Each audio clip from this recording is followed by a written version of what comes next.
hour because I'm cooking. Listen, I've made sourdough bread, I've made sourdough rolls and stuff, but what I'm going to do now is I'm going to make sourdough biscuits.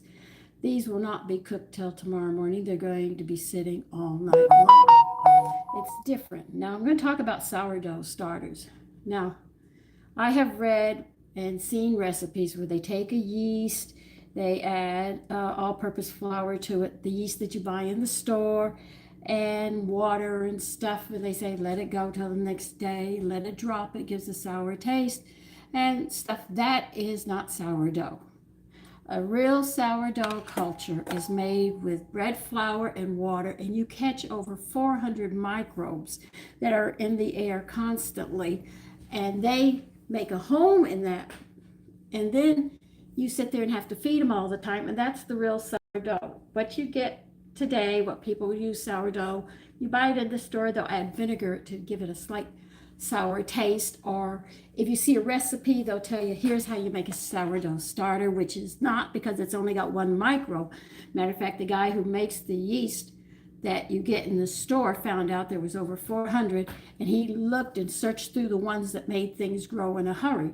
So you'll have the sour taste, but you don't have the nutritional value of what you're looking for. So this is why it's very important, if you're going to make a sourdough, either do it right or admit that it's, and I'm talking about James Beard here. Now, this is really bad. He said a sourdough starter. Now, I've made my sourdough, so I know what a sourdough culture is. He says add 2 cups of warm water, 1 package of active dry yeast, or 1 yeast cake, 2 cups of all-purpose flour, and a half teaspoon of salt. That is not a starter. That is an imitation. Okay, I'm going to tell you that right now. Now, we're going to go ahead and make some biscuits.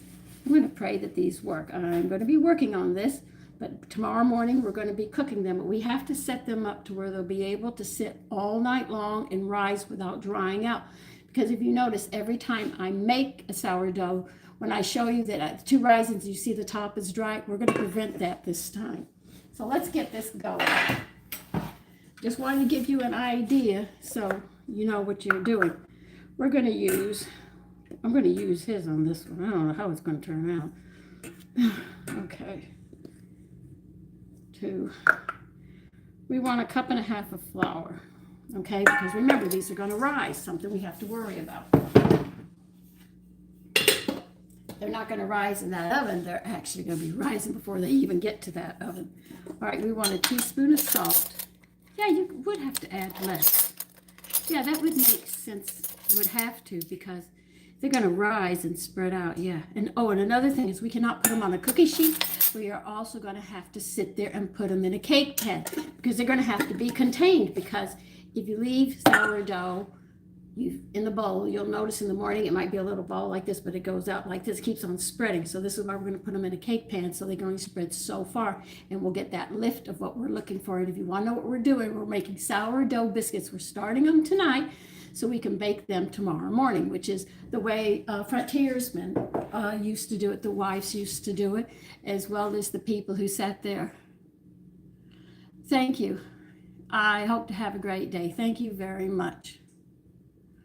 Okay, so even the wagon trails, the cook, or you want to call him the chef or whatever, he would have to set the biscuits to rise overnight. That's because they used sourdough at the time.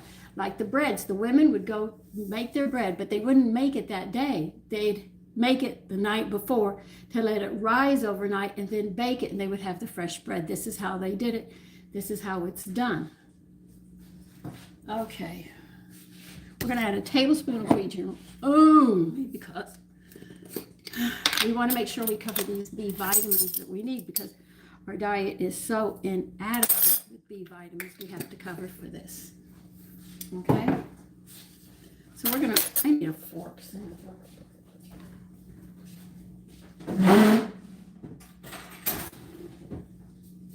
I'll get the cutter out after, we'll have to see. But anyway, I want you to mix this up, and you can pretty much watch what's going on now. Come on.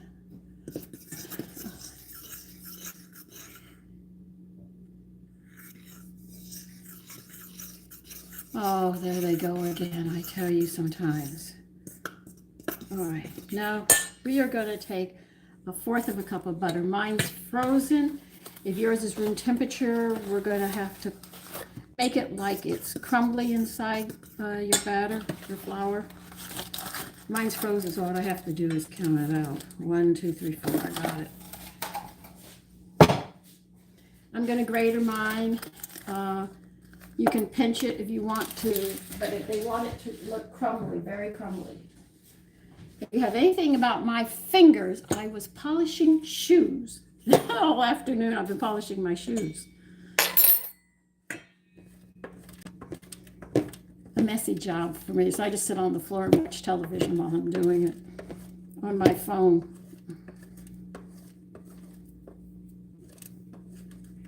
Now see, if you don't get this butter flake in pieces, you'll notice that your biscuits are heavy, and that's not what you want. Hello everybody.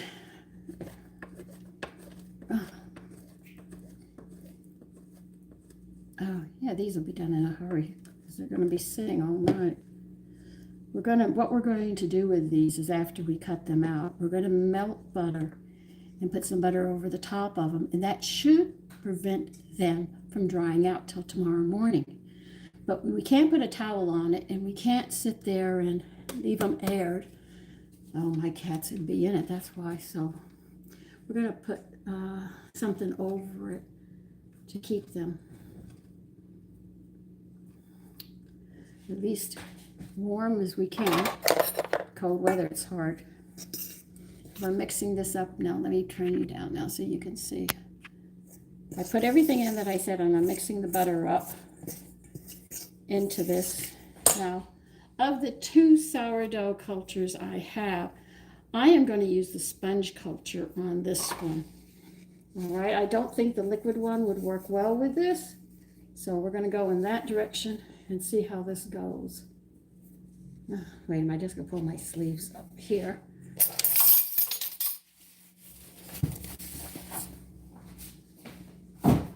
Leave that there. I need that out of my way. So if you notice, we're going to be using more. It sticks. I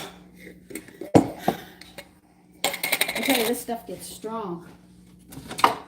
You should have seen the time it was coming out of the jar and I was trying to get into the jar.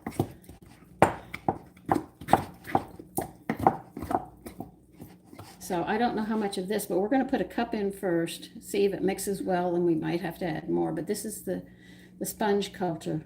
The liquid culture comes from the sponge culture. That's why I have 2 of them going.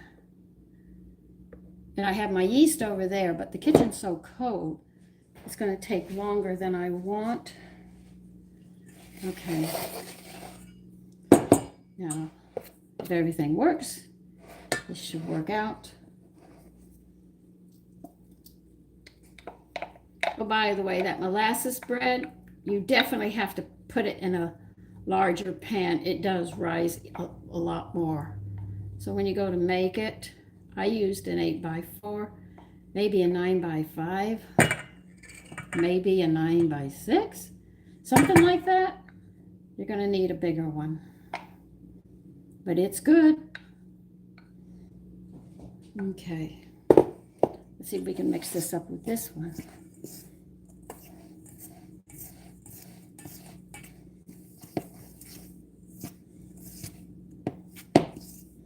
So all my sour, and another thing is, when you make your own culture and you do it properly, you'll not notice your family goes to the bathroom a lot.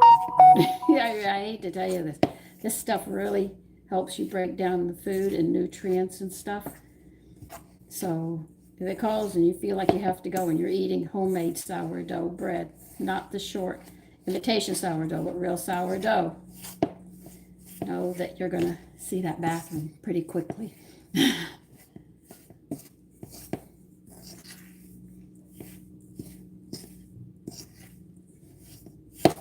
Okay, we're going to need more. Don't worry, if I use all of this, I'll just take from the liquid and convert it into a sponge. I know how to do that. That's what I do. If I use all my liquid, I sit there and go after the other. I'm adding another half a cup. This. That should do it. Come on, guys. You should be coming together. I'm so confident. Put it in the sink. We're going to have to knead this a bit too. But I first want to get it going. Because this is going to rise if you need it or not, because of it being a sourdough culture. Whereas you have the baking powder and stuff, you can't afford to handle it. But this will lift no matter what you do. Okay.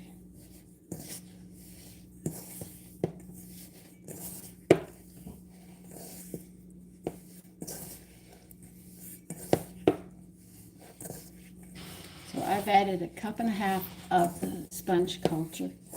Maybe I should have used the liquid, but I used the sponge.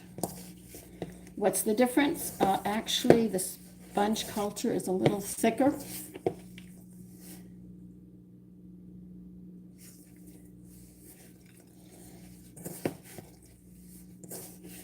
I'm sorry, some of this takes a bit to get it together because I'm also have frozen butter in here.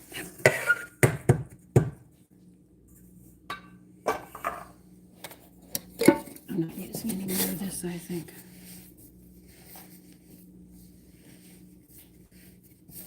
So this will rise very nicely all night long. It's really cold right now because of the butter. But I just have to work it in, and it'll get warm as I handle it.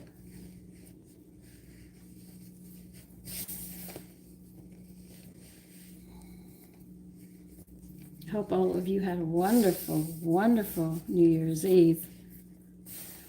Remember, whatever you were doing New Year's Eve, the thing is they say that's what you'll be doing for the rest of the year. It doesn't work for me because I'm always sleeping when the new year comes in. No matter how thick your dough is, if you use a sourdough culture, it's going to rise. But see, he uses the baking soda to give it that lift. So if the yeast dies overnight, that baking soda will rise it up anyway. Whereas when you handle the sourdough and you don't use that, you're depending upon that culture to be alive and to do the lifting that you need. So it seems a lot of chefs are not taught how to make a real sourdough culture.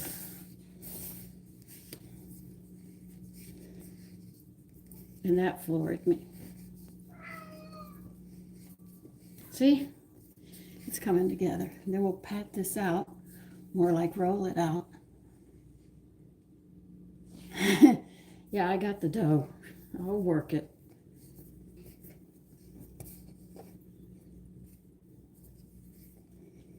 Now, I know these are going to rise.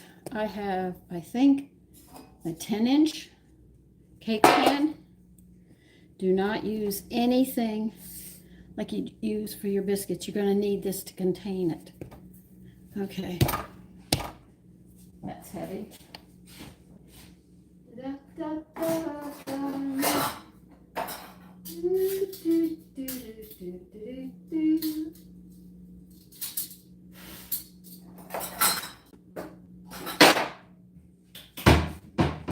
I am using a 2-inch biscuit cutter.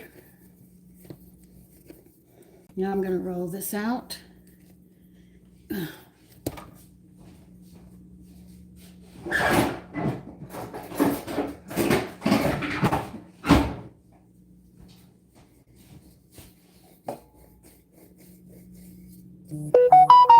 know, it dawned on me that I don't even show you the different kinds of breakfasts I make.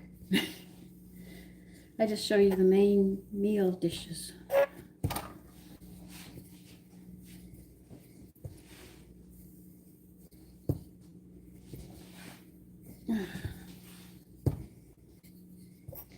That might be too big to change. I might have to get another size.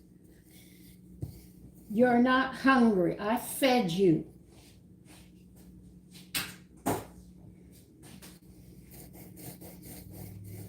All right, I'm going to roll it about a 1/2 inch because it's going to have all night to rise. I'm going to cut these out and see if they're going to fit. Okay. Well, you want flour? Okay.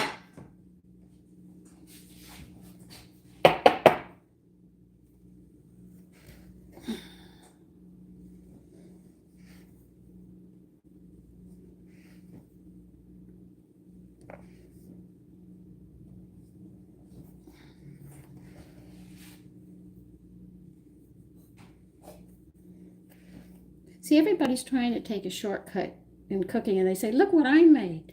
Look, I can cook. That's not how it works. Sorry to say that. That's not cooking. The companies are cooking, yeah. And they tell you, oh, you can add this to this and that to that. Don't worry, we're going to roll that back out. I just want to see how many biscuits so I know how size pan I'm going to have to get. I might have to get another size. So you'll hear me banging around in the kitchen looking for more pans. All right, I've got 6, 7, 8, 9.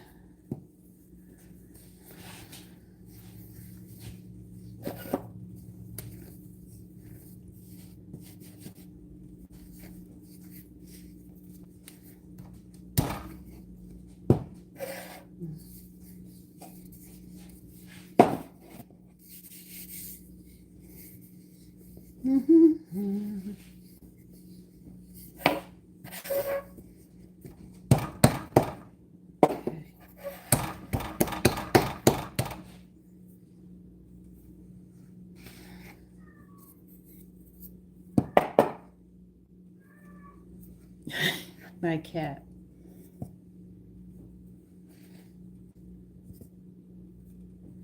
Okay, that's 2, 4, 6, 8, 9, 10, 11, 12, 13, 14.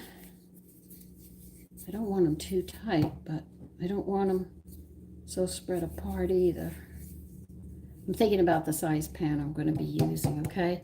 That's what we're working on right now.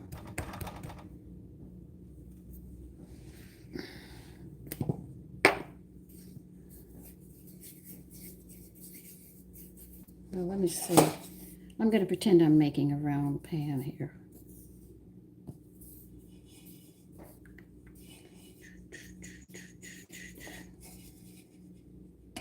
Yeah, that should do it.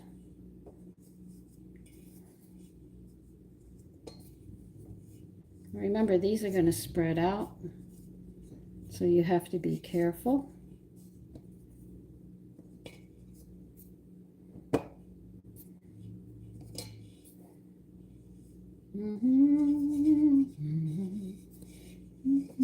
All right.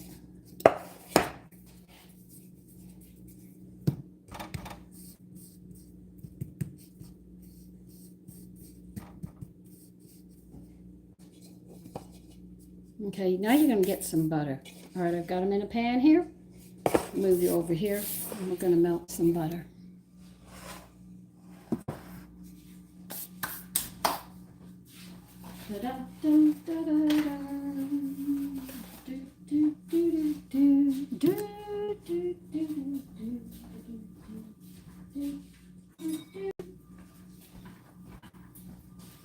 So see, by putting butter on top of these, they will not dry out. And you know they do dry out. Well, if you haven't made your own sourdough, you'll find out it does dry out overnight. But they don't tell you to take the hard scab off. They say stir it back in. But I'm not going to be doing anything but stick these in the oven. So in order to keep them moist, we're going to have to do this.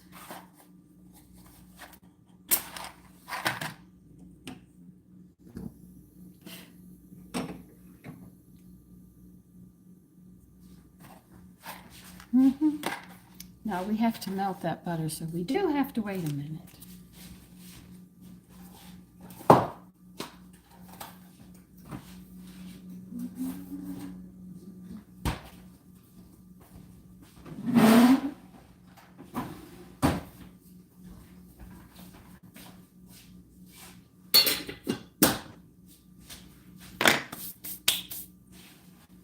Hurry up and melt butter. That's what we need.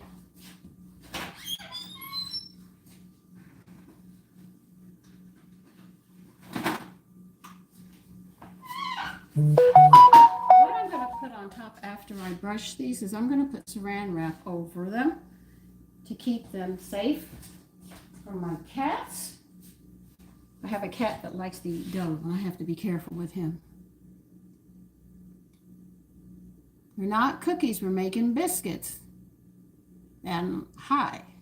And it's not a pie, we're making biscuits. That's all we're making is biscuits right now. But these biscuits aren't going to be cooked till tomorrow morning because they're going to be rising all night. Then tomorrow morning I will do a live and I'll show you what they look like. And we'll see how they come out.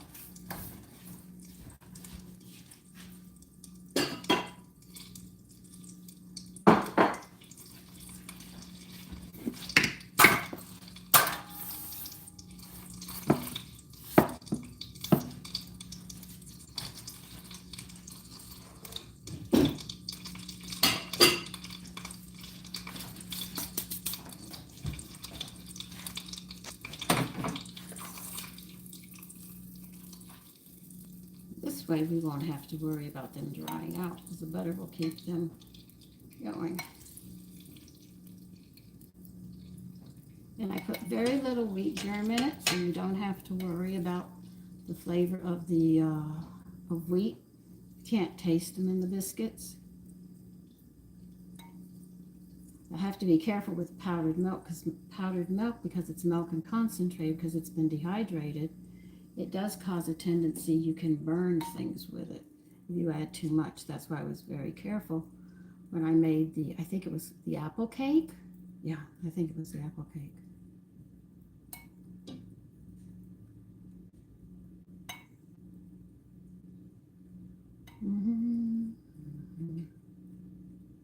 These are going to sit. Wouldn't this be a nice way? Then you just get up and it's right there.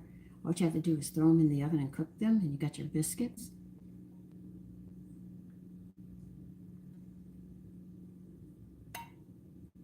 I used about a tablespoon. I'm just finishing it up with butter.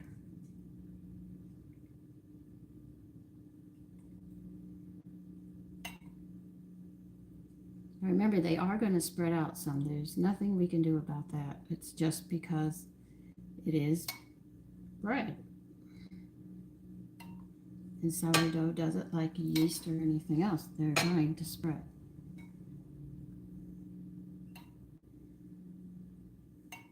This was the first time I had to sit there and say something about James Beard. I don't have problems with his recipes. But the first time I had to sit there and say, that is not sourdough.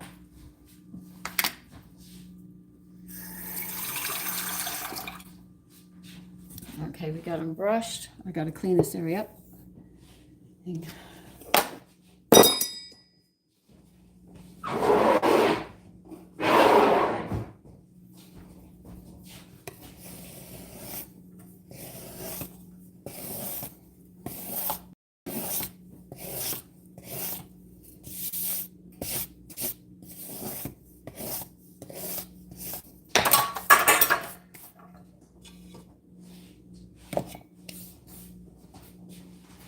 Now you're not going to put this over tight. The whole object of putting it over is just to rest over it gently. That's all it is.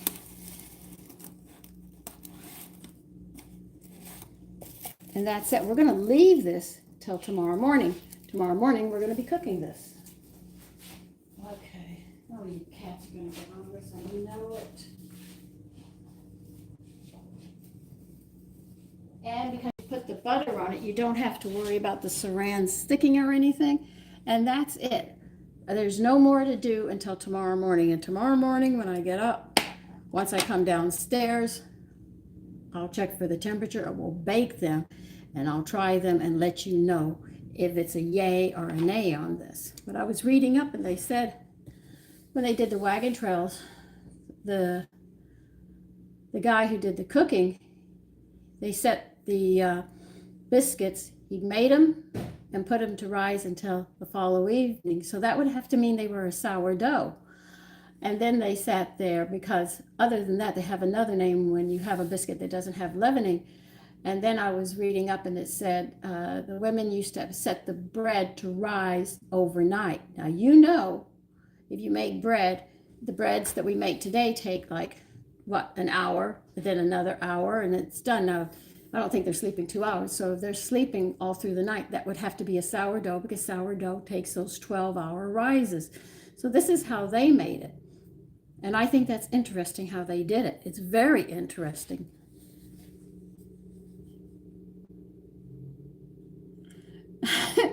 Why don't I get, oh, I can gain weight. Believe you me, I know how.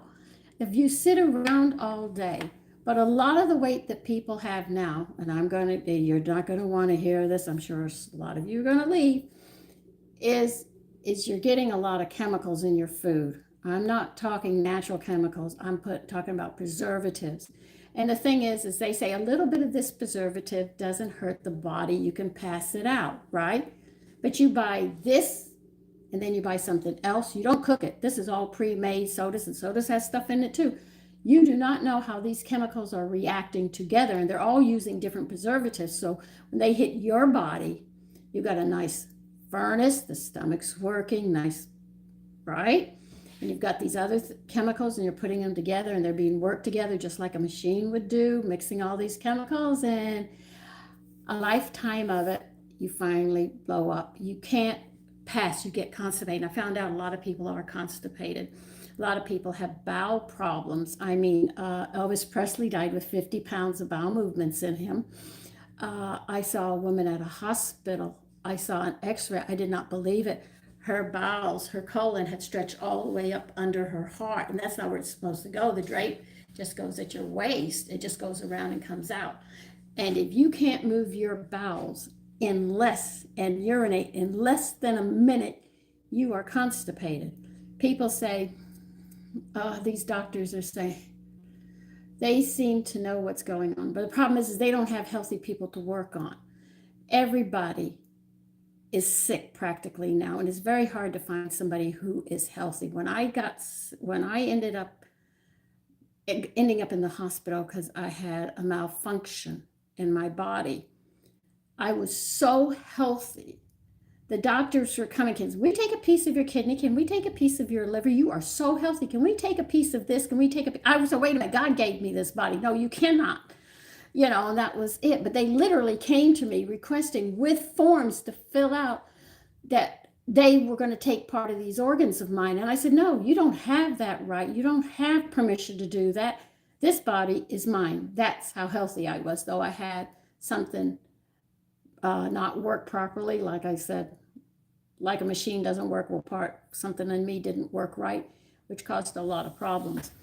But the thing is that if you're bloated as you get older, this is because your bowels are backing up. And this is why women end up with black spots on their face.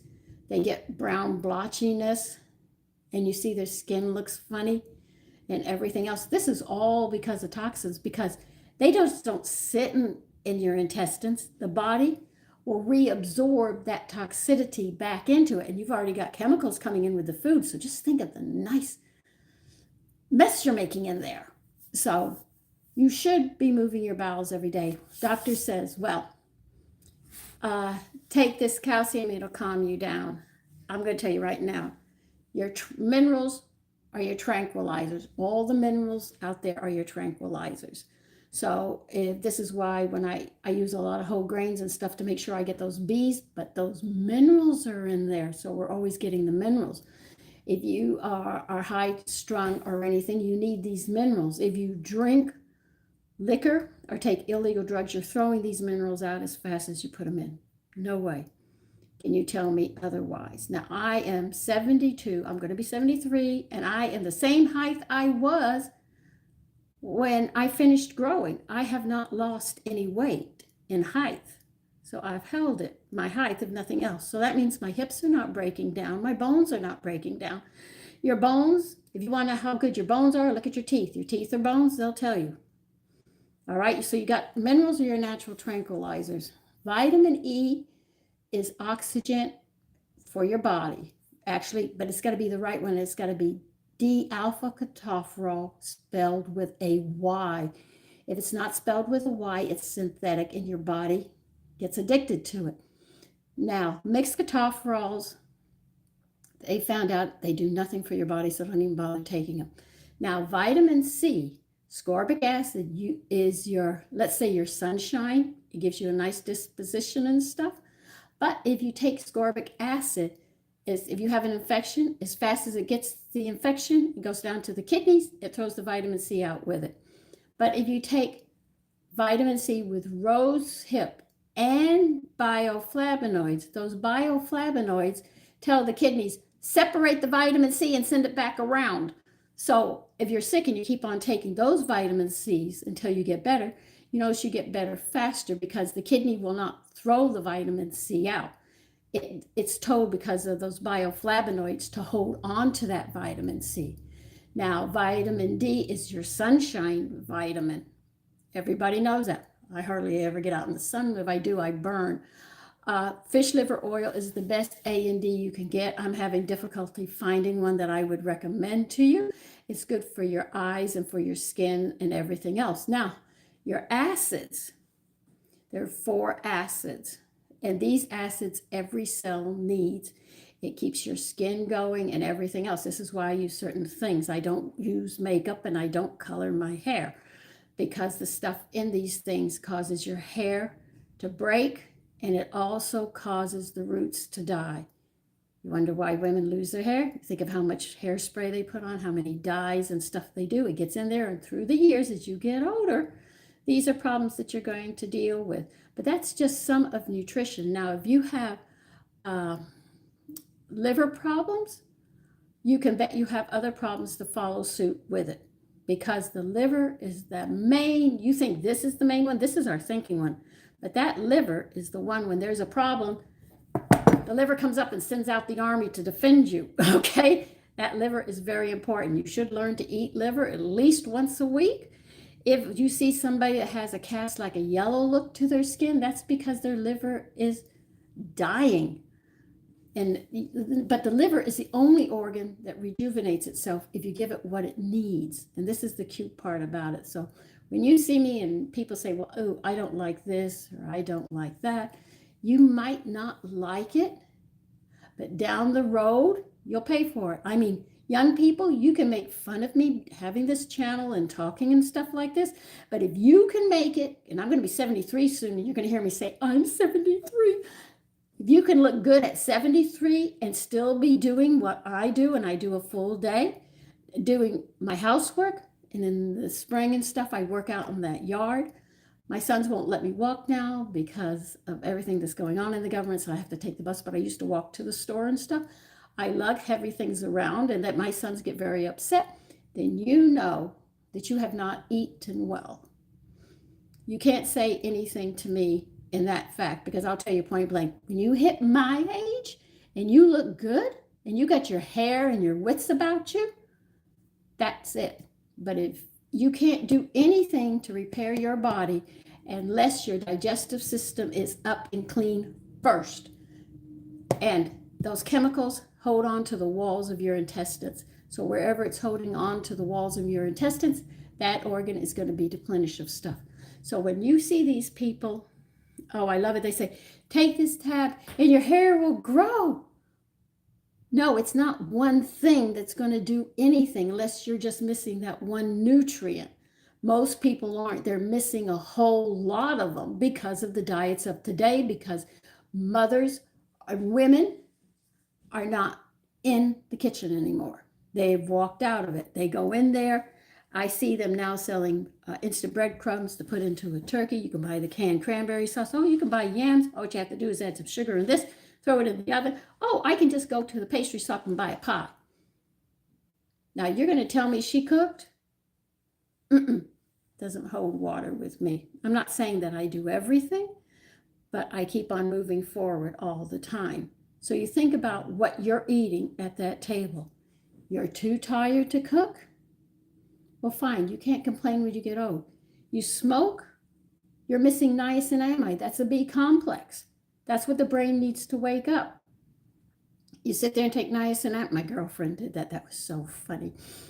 Take niacinamide with a B complex 50. You only need 10 grams, no, 10 milligrams of niacinamide with a B complex 50. You take it twice a day, and when you start seeing white around your mouth, you know you've got it. Your smoking habits end. Because she called me up and she said, Andy, I wanted to come back. You made the whole thing stop. I laughed when she told me that. And then there was Tony, who had a high cholesterol. The liver produces a tablespoon of lecithin every day to clean the fat up in your body. But do you eat a tablespoon of fat? I'm sure you eat a whole lot more. I told my son that putting milk in coffee or tea is a poison. He hit the roof. He said, Mommy, you can't say that. I said, what do you mean? It's true. Casey said it. I would used to have milk and sugar in my coffee. And he said, Mommy, no. And I said, you can't say that to me. I said, there's something with the milk when it's mixed with the coffee. A chemical reaction happens that upsets the stomach, better known as poison. Okay? So if you have your coffee like that, stay away from coffee for a while and then have it like that. You'll feel the bloatedness. That's action. You'll feel a slight acid in the back of your throat. That is because it's reacting to each other in your stomach, better known as poison. Just as simple. Most people think poison, drinking a gallon of bleach or something like that. No. Sometimes food combinations can give you the same problem if you're not careful. This is why I talk about these things, to help you, to help yourself. I'm not telling you you have to make my dishes, but I show you how I take recipes, or I'll sit there and come up with something that bing pops in my head and move forward. And I try to show you that this is the real thing and this is the imitation thing, and then when you eat, how to count. Like I said, 3 grams of any meat, fowl, or poultry, fish, or meat is 25 grams, which is a small little amount. So you don't have to eat a lot of meat every day, or protein. And then you forget there's protein in dairies. You forget there's protein in eggs. You forget there's protein in whole grains. So see, you're getting a lot of it. It's just that you can't see it all because you don't understand. This is why I talk, and I know a lot of you get tired of hearing me and you say, well, shut up. But I'm trying to educate you enough to help yourself. Some people are right. I want to see. I told you what you have to. Yeah, if it's got milk in it, it becomes, the two chemicals react in your stomach. My son finally said, Mommy, my younger son said, Mommy, I don't believe you, but I'm gonna do an experiment on myself. I said, what? He said, I am going to have coffee without milk, and I'm going to see how it affects me. After 2 days, he said, Mommy, I feel good. I can feel the difference. I said, see, Casey knew what he was talking about. I read this stuff and I bring it to you to help you. Now, the one who wants to quit smoking, all what you need to do is get niacinamide.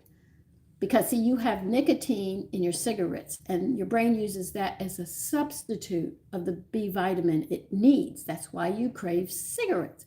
But if you get your B vitamins, you don't crave it. So you get a 10 milligrams of niacinamide, and you take a B complex 50. You take it in the morning, and you take it at night. With your meals, with your breakfast, and with your supper. You want to make it with the whole food that you're eating. Then what you do is when you start seeing a white film developing around your mouth and your nose, you know your niacin is up there, and you'll notice that you don't crave smoking. And that's how you know. So all the patches and everything this is all giving you hopeless. So when I talk, a lot of you can sit there and say, well, I already tried everything. It's not going to help me, so I'm going to give up. You don't have to give up. What you have to do is get the right thing. That's what it is.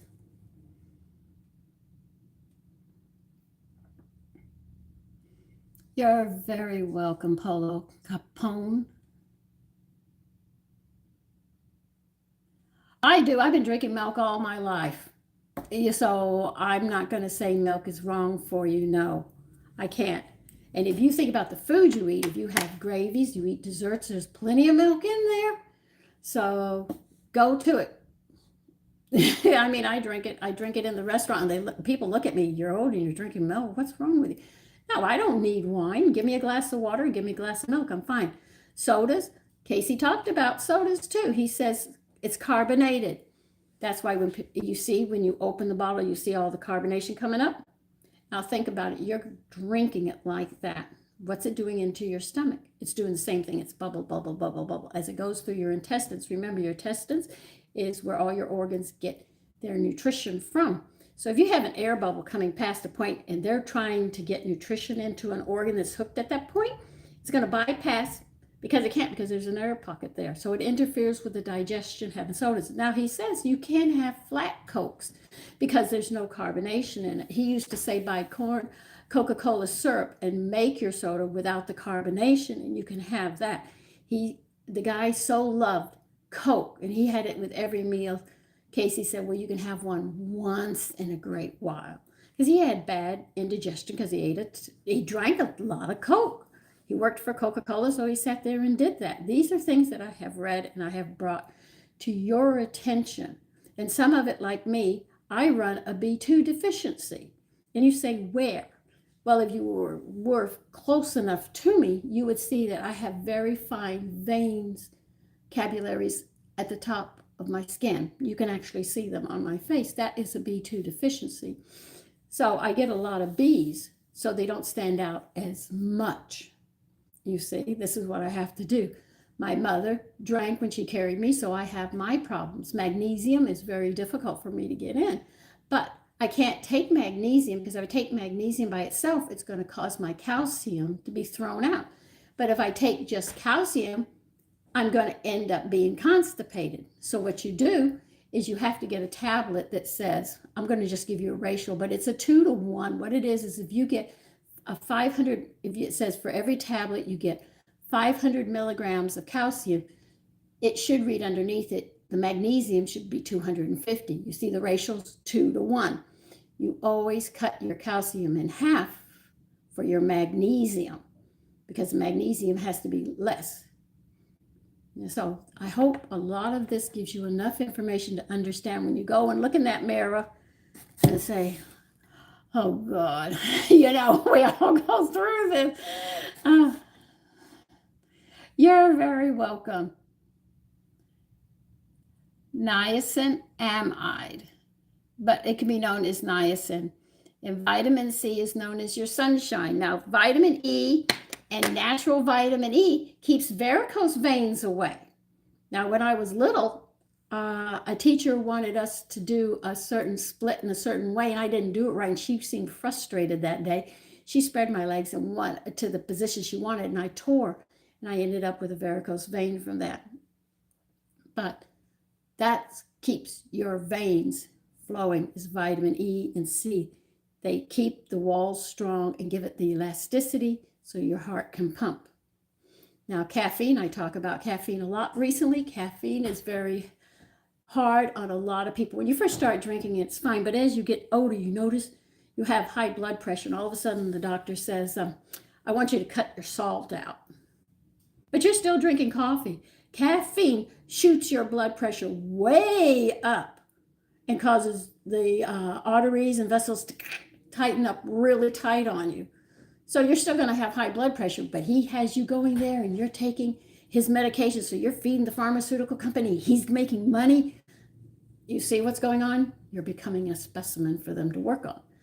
All what you have to do is have coffee that comes from chicory root. Chicory root quiets the heart and quiets the veins so you don't feel that pressure and your blood pressure drops down. You see? Listen, there's tricks to this. I mean, nobody told me. I fell into that by sheer accident. Now, if you want a coffee company that you can order from, it's a little on the expensive side. I'm not going to lie. So I only have one cup. Some days I'll miss, but it's so nice to be able to sit with my sons and have coffee, though I have my own. The company is TEECCINO. It's gluten-free and it is caffeine-free, and this can help you as well. I want all of you to have your health. I'm not telling you to throw it away. It's all that you've got. So who's ever cooking in the family, Your family, if you have teenagers or children that are accustomed to certain things and you start cutting it out and you start doing it your way, they're going to get angry with you. But you tell them point blank, like my mother said, eat it or go to bed hungry. That's what we did. Don't let the government tell you what to do. You tell your children you're going to eat it or go to bed hungry. Simple as that. They'll get hungry enough. But if you give them money, they're going to go out and buy the stuff and then they're going to be it. But remember, and I remember this when it happened when I was a teenager, it leaked out that companies were putting stuff in the food that makes it addictive. So you keep coming back. So if you're addicted to something, you can bet the companies put a chemical or something into it that causes it. Now, if you read pasta boxes, they say semolina flour. Now, I make pasta. A lot of women in Italy make pasta, maybe in China too. Yeah, China, because they did the noodles. They were the ones who started that whole ball grain. That's got eggs in it. They've got salt in it, and they got semolina flour in it. Why are you just telling me there's flour in there? You should have more written on that. You should say there's eggs in it. So if you just have semolina flour, what are you using as a binder? Because eggs are a binder. You see where I start thinking? All of this starts going through my mind all the time. So when I go to the store, sometimes I would love to turn on the phone and say, look, we're going shopping right now and this is live. I want you to read some of the things that I find. Now, hold on, I had to buy a can because of the jar. I was ordered to buy this. I did not want to buy it, but I bought it. I went to the store. This woman had the flyer. She had it open. And she was only concerned about one thing. Get what's on sale. Two women. That's what they were doing. They were buying what was on sale. Look, I walked through it. It's a minefield. Believe you me, I'm no better than the rest of you.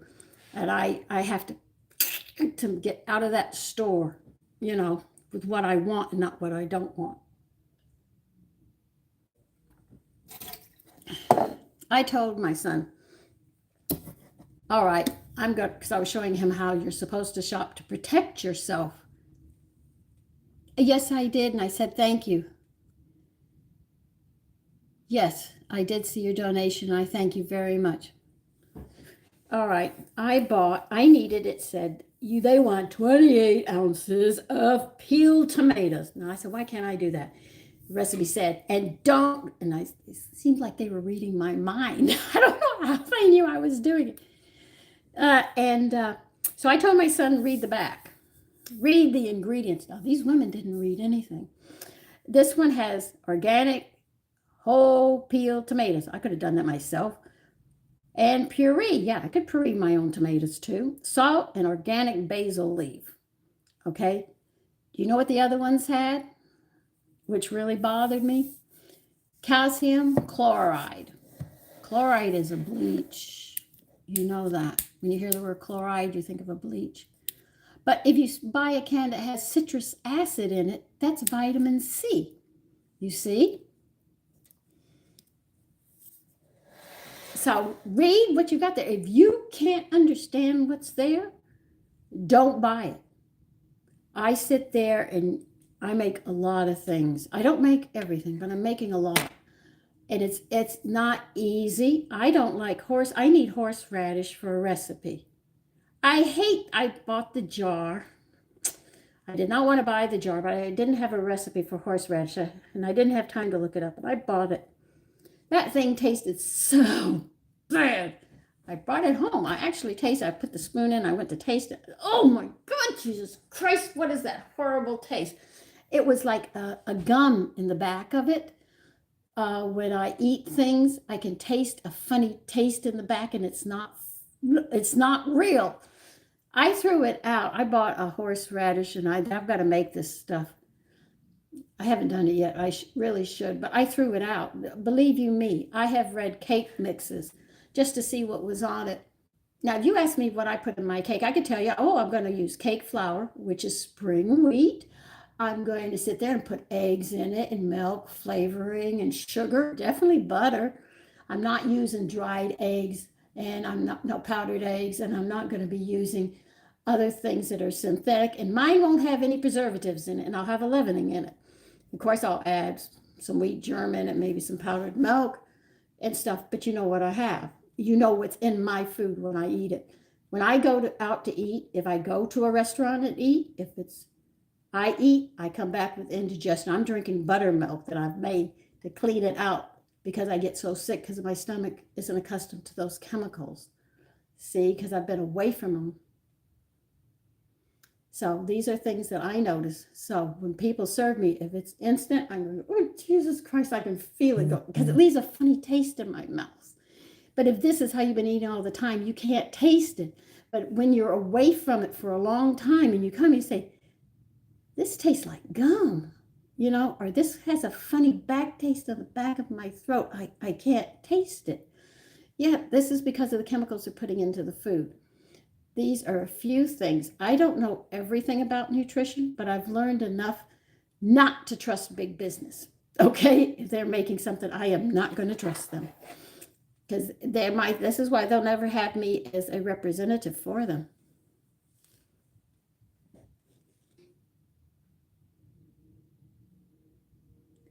Blaster Gaming, I did see your donation, and thank you very much.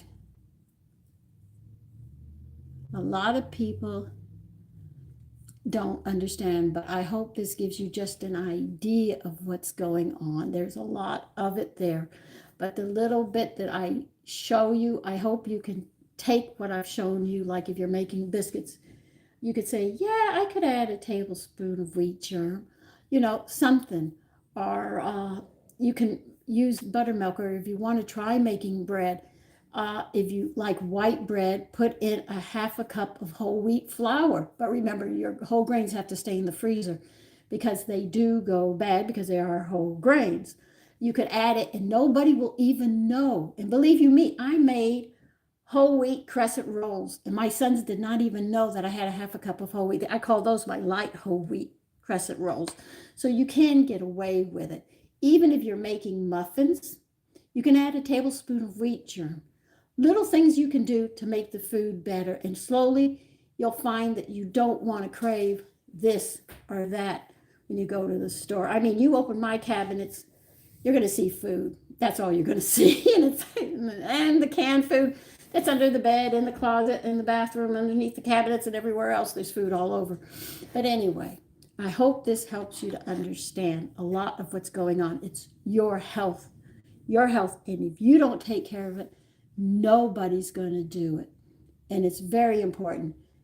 I'm talking to people who are 60 years old and they don't even think they're going to see retirement, and they have to retire at 68. No, it's 70 now because they're still working. They're a little behind me, so they should retire at 68. And they're telling me, and I'm talking to these men and women, and they don't know if they're going to see retirement. They think they're going to die. That's how bad they feel because they haven't been eating right throughout their life. So if you're older, you can still correct your diet. I'm not telling you you cannot get your digestive system up and you'll start feeling better. If you're younger and you haven't started a family and you're thinking about it, start now, because nobody wants to cry. My children, when they nursed and when they were teething, they stuck everything in their mouth, but they weren't whiny crybabies. And when they came out, most babies that come out are all wrinkly and pink and everything. Mine came out with a, hi, I'm here, And my husband said, boy, they were laughing when they came out. They were looking forward to the world, So what can we say?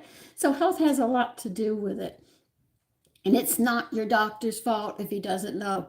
They teach them about chemicals. That's all they teach them. And that if you give this chemical, but any medication you take, please remember, it's only, if it's a long-term medication you're on, it's only blanketing what's really going on, and the body is still breaking down. Okay? So listen, I'm going to let you go. My throat, I've been doing a lot of talking, a lot of information on this. But number one, thank you for the gems. Thank you for the donation. And thank you for being part of this big adventure I'm on. I never thought I would be making this channel or having people learn from me. I always consider myself a very quiet person. But listen, all of you take care, and I will see you tomorrow morning. We'll see how these biscuits come out. Okay, so look for me. I get up at 4, so I should be anywhere between 4 and 5. I'm going to be on cooking. Okay, so have a great evening. Bye-bye.